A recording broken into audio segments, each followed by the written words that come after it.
end of the day, we can't put it all on the people that work on 4th Street. You know, we can't put it all on them, or we can't put it all on our law enforcement. We can't. You know, now there's definitely problems there. There's definitely problems with our elected officials. There's definitely problems with our law enforcement. There are. But there's definitely problems in our community as well. And I feel like as the elder, I'm 38 now, so as the elder statesman in my community, it's my job to get that ball rolling. So, and show my kids, and kids that are not my kids. All the kids in the community are my kids. So to show the kids that if you don't like something, step up and do something about it. But follow protocol. Don't put yourself in a compromising position trying to be heard.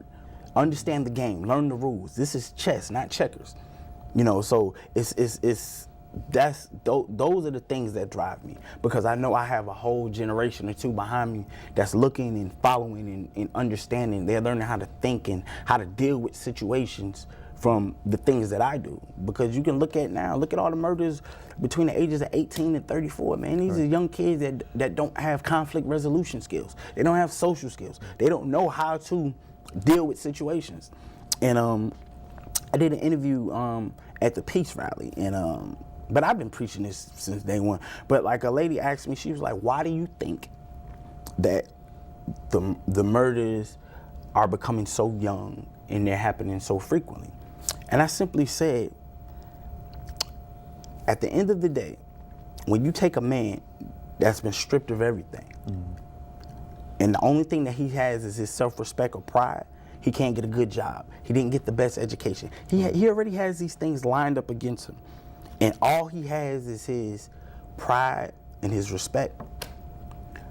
9 times out of 10, he's willing to die for it, especially if he's not in a position to have anything worth living for. When you get that sense of hopelessness, like, it's very hard to throw something away when you got a lot going on. Correct. You think twice. Like, you know that. Like, when you got some stuff going on, you ain't as quick to fly off the handle. You more diplomatic about it. But when you have a bunch of these young men with nothing to grasp onto, and the only thing they have is their respect. Correct. You violate that, it's gonna be a problem. And I'm pretty sure you were a young man at one point in time. Okay. You know how that is when you're young and you're full of vigor. You test me, I'm gonna test you. You push, I'm gonna push back. And especially now, you got 2 young men that don't really have anything going except that respect. It's no, man, I gotta work tomorrow, I gotta go, I gotta go to college, I'm getting ready. Like, when you don't have these things in that equation, when it's just bravado versus bravado, that's when you get that clash of the titans that you see on the news just about every other night. I know one of the biggest issues that we have in our community is our youth are dropping out of school. Who do we blame? Do we blame the parent, or do we blame the school system? We blame everybody. In situations when we're dealing with our children, you cannot separate blame, because we all play a part in it. Correct. You know, because we can go on and on. And I make people mad when I say stuff like this. But at the end of the day, are we really trying to find a solution, or just pass blame? And I get into that all the time. Are we really trying to figure out what's going on, or why are we trying to pass blame? Or are we trying to pass blame, better yet? And so you can't blame it all on the teachers, because a lot of these teachers, they have limited resources to even educate our kids. And then you look at the parents are using school to raise their children. So you got a lot. But now there's great parents and there's great teachers, but then you got some teachers that don't care. You know, it's in those situations, like I said, you can't pass blame. You have to look at the situation as a whole. That's one of the reasons why I started the tutoring program at my barbershop. The Cops and Barbers allowed me to go to every town hall meeting, and like, I was invited to all of these town hall meetings and, you know, focus group, you name it, they wanted Shaun Corbett to come. So, and I would go, and one of the things that I would hear over and over and over again was the failure of our education system to our children.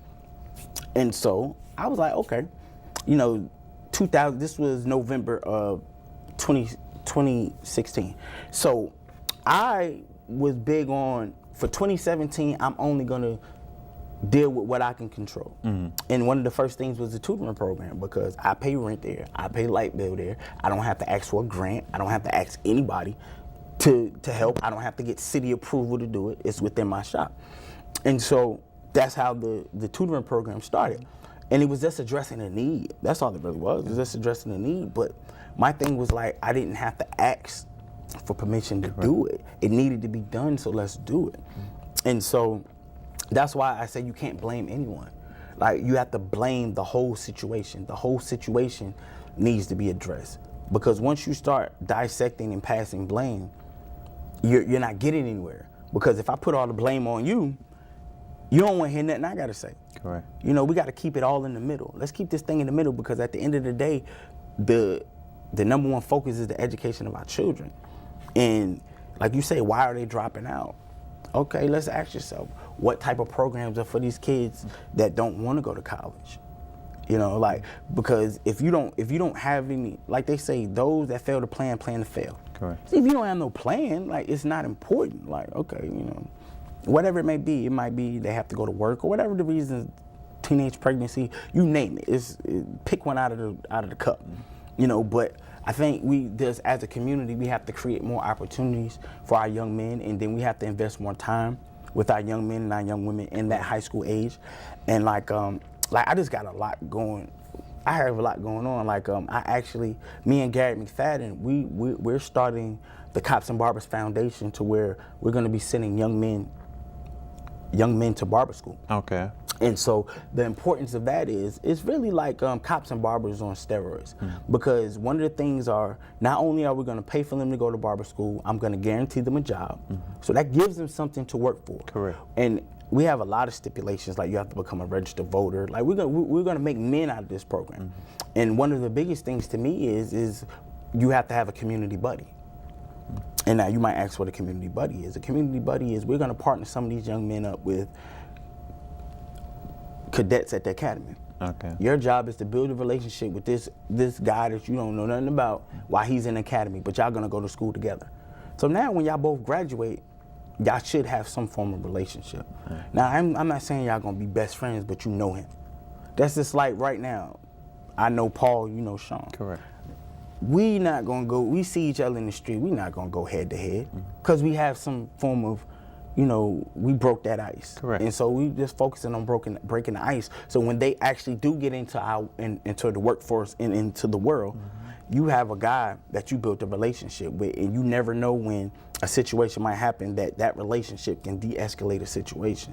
So it does, like I said, creating opportunities and stuff like that, man. And I think more people in the community should focus on creating opportunities. There's a lot of our youth in our community, you know, they want to work. Sometimes they can't because they may already have some type of crime or background, you know what I'm saying? So that's stopping them as well. And now the amount of money that they're making, I know something is better than nothing, but to some of these, you know, when they already looking at the money aspect of it, what am I getting from this working? Well, I think the thing is, man, we have to take a couple steps back, because there's no success without the process. I think a lot of young people need to understand that. You know, they want the glitz and the glamour without putting in the work. Okay. Like, I deal with that all the time. And I think one of the things is, okay, you know, you got a young man that's been in jail, caught a charge early. Okay, don't let that break you. Now, you got to get a trade. Correct. Even if you don't want to get a trade, you got to get a trade. Because you put yourself somewhere down the road, you made a decision, or whatever it may be. You were put in a position to where now you got half of your body chopped off, and it's called a felony. I had one, so I can relate on so many different levels. But I had a felony at a young age, teenage parent, you name it, I went through it. But the thing is like, okay, that young man needs to hear.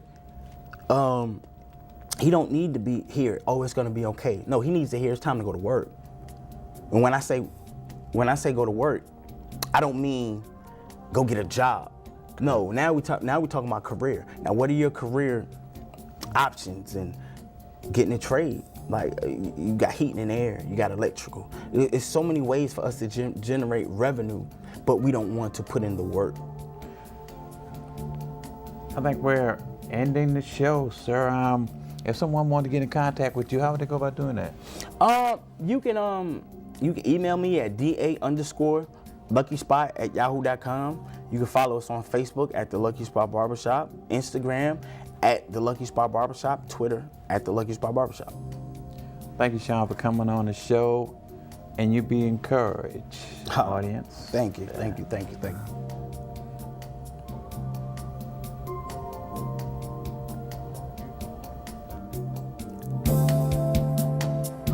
That went by fast.